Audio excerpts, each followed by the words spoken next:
Super Bowl is upon us, and here we are, Lit Sports Online, giving you pregame coverage. It's an American holiday, gentlemen. An American holiday. And we've been waiting all of 2016 and the beginning of 2017 for this. It's going to be great to see. It's going to be great to see. I mean, you stuck with us. We are so grateful. And let's get excited, gentlemen. Yeah, the Atlanta Falcons and the New England Patriots in the Super Bowl. I mean, biggest stage of them all. First off, before we get the show going, who you got? Ross? No? I'm going with the Falcons. They have not struggled with anyone this postseason. Yeah, I didn't pick them their first game. They didn't prove anything to me. They beat Seattle that bad. They proved something to me after that. Roll through everyone else they've gone to, and they want their first Super Bowl. And they're going to a new stadium next year. They want to go on their Super Bowl champions.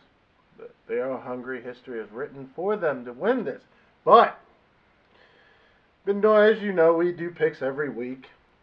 And not to discount Ross's pick, me and Justin are tied for the final victory. You know, who picks the best. And Justin, I'm going to lay it on the line today. Me and you have talked about this for the last 2 weeks. We know who's each other's picking. I'm betting a wing dinner. Bateman's, Glory Days, you name it. Wherever you want to go, wherever I want to go, that New England whoops Atlanta's ass in the Super Bowl this weekend. Well, you got to bet because I'm taking Atlanta. All right! There's no doubt about it, I'm taking Atlanta. You guys are the witnesses. The bet's been made. Why do you think the Patriots are winning this game? Well, because I'm the minority at this table for more ways than one. I'm going to say it like this. Patriots are on a quest for 5. They're hungry. They're going to win it. I mean, Tom Brady's pissed. He was suspended for 4 games. He has a chip on his shoulder. He's been playing like it all season. I mean, the guy's had a career season. And you got receivers like Hogan, you got Edelman and Amendola. He's got the targets. They got a good running game. And Belichick is a football genius. I mean, enough said. And the defense isn't too shabby either. Well, I think saying it's a career year for Brady is a bit of a stretch. Stretch. In fact, I would say it's Matt Ryan's career year. I mean, this is the best we've seen him finish regular season probably ever. And then in the postseason, 7 touchdowns, 0 interceptions compared to Tom Brady's 5 touchdowns, 2 interceptions. He's beating Brady in the postseason this year on every metric: completion percentage, yards, quarterback rating.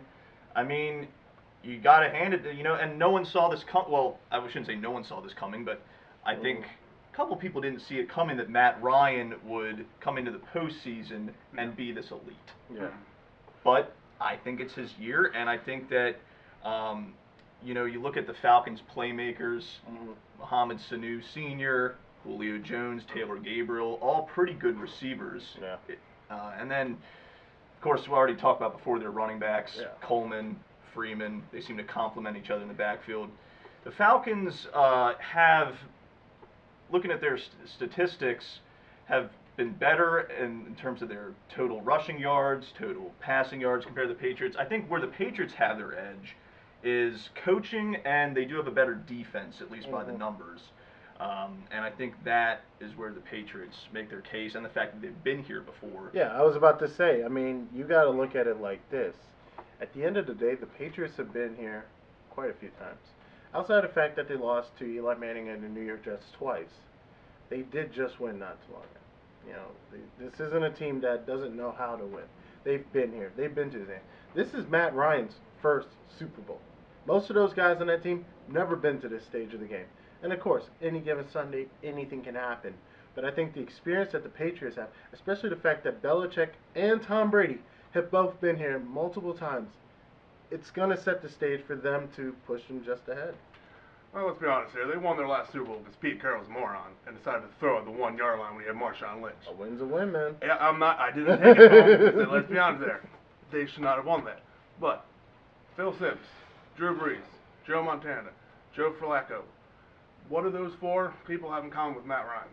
No interceptions in the postseason. All went on to win the Super Bowl. Flacco won his first Super Bowl. Yeah, true. It happens. And That's true. The Patriots' plan is to stop the one thing that you do good well to beat you. Who are you stopping in the Falcons? What receiver are you stopping? What running back you stopping? Going to stop the quarterback? That's what they did. Patriots were able to do with the Steelers. They were knock Bell out, focus on Brown. They don't have any receivers after that. You saw Rodgers dropping stuff. All the other receivers dropping stuff in the end zone. They dropped at least 14 points, I saw. You take away Brown, Bell gets hurt, they can focus on one person. Julio doesn't need to go off, but he has. He's averaging 110 yards in his career postseason right now. Matt Ryan has 5 consecutive games throwing 3 touchdowns, no interceptions. It's the longest streak in the NFL. Okay. How do you think this foot injury for Julio Jones is going to play a part, though? It hasn't mattered. They had his foot. He got hurt last week.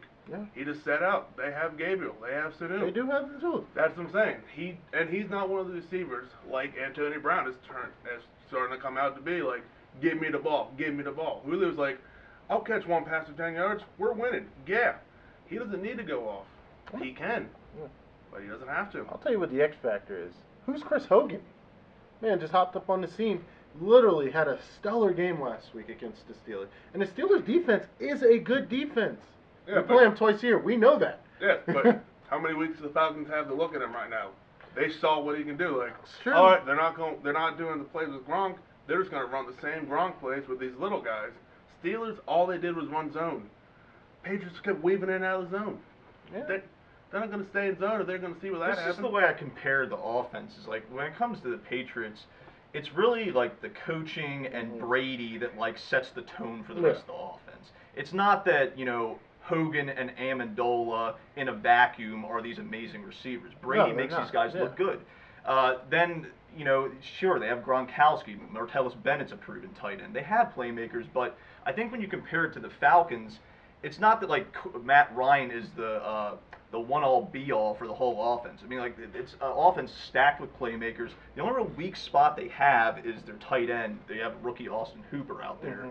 Rookie tight ends don't generally do that well. I would say that's their one weak spot. And then the other thing is center Alex Mack. He's got a ankle injury he's dealing with. He's going to play the game, but who's to say he comes out there first quarter, isn't feeling good, and has to come out? We don't know. True. That's, I think, the bigger concern for the Falcons. I don't see Matt Ryan coming out and falling on his face. I mean, he showed us this regular season and postseason that he's got what it takes. The team's hot. So I think it's going to take, some injuries for the Falcons to really fall apart here. I do think where the Patriots could win this, though, is that they do have a better defense. And so it's just going to be a matter of, can that Falcons defense prove themselves and stop Brady and his team? Now, to be honest, the Patriots are without Nate Ebner. He's on concussion protocol, so, he could play. Probably won't. You know how the NFL is about concussions now. But they still have playmakers out there. And I look at Matt Ryan. Matt Ryan is a really good quarterback. He really is. Like I said, this game could go either way. I just believe that with experience, just the tag team of Belichick and Brady, and the weapons that they're able to create on any given Sunday, they're able to take guys that probably no one really wants and turn them into the stars that literally getting traded away for second, first-round draft picks the next season. And that's impressive to me. That's really impressive to me that they've been able to do this over and over again over the last 15 or so years.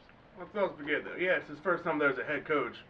Dan Quinn was on the Seattle Seahawks there twice in a row against the same Patriots, and he said there, we got you the ball at the 1, and you did that.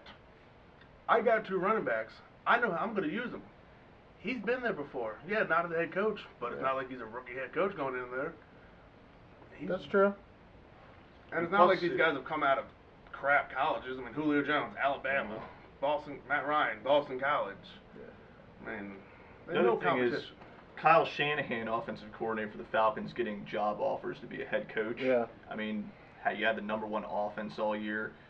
It's going to be interesting to see how that plays out after this is all said and done. It will. But that just goes to show you that, the coaching on the Falcons has some quality in and of Very itself. big quality, yeah. So it's definitely, a more well-matched game than some people are thinking. I just look at another thing is that Matt Ryan, no one was really talking about him before this year. No one really actually thought he was that amazing of a quarterback, but he's had the career year. He's hot. And it's basically you're taking a guy that's in what seems to be his career year against a guy in Brady that's, been there, done that, but he's getting towards the twilight years of his career. And you got to wonder, like, how many more seasons does he have to really, like, perform at that elite level? Yeah. I mean, who would have thought Manning would have won that last Super Bowl that he won? I mean, he did not look good all season. We're not looking at that. We're looking at a Tom Brady that's still good, who plays better than some guys in their late 20s. I mean, we're not talking about a busted-up old quarterback, carrying the walker. Tom Brady is at the top of his game, I believe. I mean, if you look at his diet, his exercise regimen, the man probably has the body of a 28-year-old out there. You're looking at a really healthy. Hey, and if that's the case, I mean, let's be honest. Yeah, you can't hit him, and Ben's talking about like retirement. I said, I'm not a Patriots fan at all, but I do respect what they have done to a degree. I can't respect that there's too much cloud behind them. There's too much cloud over. And I'm good. That brings me to the next point. I used to respect them after the first couple. Ever since then, they're cheaters to me. I cannot respect them. Well, this is interesting. It was actually brought up in the news today. Atlanta's missing a playbook. Told you. Another asterisk behind a Patriots win, maybe. I don't know. Actually, I would not be surprised. It's the Patriots. Let's be honest. This is the thing that gives me some pause to pick the Falcons, is stuff like this. Yeah. I mean, because I know firsthand, my Rams, they lost a Super Bowl by a field goal to the Patriots. It was like Brady's first Super Bowl win, and then it came out years later, they basically were taping the Rams practice right before the Super Bowl, knew what plays they're going to use. This is the kind of stuff that gives the Patriots an edge, and But this is also the type of thing that, I hate to say it, will tarnish the Patriots' legacy forever. Is stuff like this, these stories coming out, like we were saying in the pre-show before we were preparing. It'll be a 30 for 30 in about 20 years. Tom Brady's long since retired, probably coaching somewhere. Bill Belichick's pushing his 90s, and it'll be like, yeah, we cheated. Yeah, it's all true. It's all true. When they can't get in trouble anymore. There's a reason why multiple teams have come out and said they have swept the locker room when they're playing the Patriots. You don't do that unless you think something's there. Yeah. Steelers have their fire alarm for their hotel at 4 a.m. before the championship And that's game. not the first time that's ever happened. No. So, I mean, not to mention that half the Steelers team was battling the flu anyways that week, too. So, it's also a little sketchy. But at the end of the day, I agree with you guys. Like I said, I'm not a Patriots fan in any way, shape, or form, but when it comes to picking our games, I do pick down the middle, unless it's like the Ravens, which you can tell all season. But I just think the Patriots have that edge, and they're going to pull off the victory this weekend. As you guys think the Atlanta. But we're going to see. Yeah, I mean, it's just, for me, again, I think, the Falcons really do have the better offense. The Patriots, definitely during the regular season had the better defense, but the Falcons' defense really stepped up in postseason. I mean, you saw how they limited Aaron Rodgers. Yeah. That was really impressive. So it's just a question of, is the defense going to show up on Sunday? I hope they do. Yeah. At the end of the day, I think we can talk about the offenses all day and all night, but we'll close on this. Defense does win championships after all. Yep. Indeed it does. And that's going to do it for our Super Bowl pregame show. We are going to come back and do a postgame show the following week where we recap the results. But for now, thanks for watching Lit Sports Online.